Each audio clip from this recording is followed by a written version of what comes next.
வெளி மாநிலங்களிலிருந்து பாக்கெட் சாராயம் கடத்தி வரப்பட்டு தமிழகத்தில் விற்பனை செய்யப்படுவதாக நெடுஞ்சாலைத்துறை அமைச்சர் எடப்பாடி பழனிசாமி கூறியிருப்பது அதிமுகவினரிடையே அதிர்ச்சியை ஏற்படுத்தியுள்ளது. சேலம் மாவட்டம் ஓமலூரை அடுத்த தாரமங்கலத்தில் அதிமுக சார்பில் அண்ணா பிறந்தநாள் விழா கொண்டாடப்பட்டது. இதில் தமிழக நெடுஞ்சாலைத்துறை அமைச்சர் எடப்பாடி பழனிசாமி கலந்து கொண்டு பேசினார். அப்போது தமிழகத்தில் கடந்த 4 ஆண்டு காலமாக நடைபெற்ற வளர்ச்சி திட்டங்களை பட்டியலிட்ட அவர் அதிமுக அரசை குறை சொல்ல எதிர்க்கட்சிகளுக்கு எந்த காரணமும் கிடைக்கவில்லாததால் மதுவிலக்கை கையில் எடுத்திருப்பதாக கூறினார். தமிழகத்தில் இத்தனை டாஸ்மாக் கடைகள் இருக்கும் போதே பக்கத்து மாநிலத்திலிருந்து பாக்கெட் சாராயத்தை கடத்தி வந்து விற்பனை செய்யப்படுவதாக அமைச்சர் குறிப்பிட்டார். இந்த சூழலில் டாஸ்மாக் கடையை மூடாவிட்டால் என்ன நடக்கும் என்று அமைச்சர் எடப்பாடி பழனிசாமி அதிமுக தொண்டர்களிடையே கேள்வி எழுப்பினார்.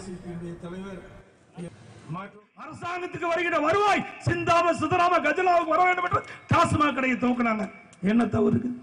பொதுமக்களுக்கு நல்ல கிடைக்க வேணும், அந்த வருவாயும் கிடைக்க வேணும், கள்ளச்சாராயத்தை அறுவாய் ஒழிக்க வேண்டும். இன்றைக்கு மூடு சொல்றீங்க. இன்றைக்கு இவ்வளவு கடை இருக்கும் போதே பக்கத்து மாநிலத்திலிருந்து பாக்கெட் சாராயம் வருது. நீ மூடுனா நிலைமை என்ன உங்களுக்கு நல்லா சொல்லுங்க. கள்ளச்சாராய விற்பனையை தடுக்கவே டாஸ்மாக் கடைகள் திறக்கப்பட்டுள்ளதாக அரசு கூறுகையில் இப்போது கடத்தல் சாராயம் தமிழகத்தில் விற்பனை செய்யப்படுவதாக அமைச்சர் பேசியதை கேட்ட அதிமுக தொண்டர்கள் அதிர்ச்சியடைந்தனர். மின்சாரத்தை தூக்கி பார்த்தா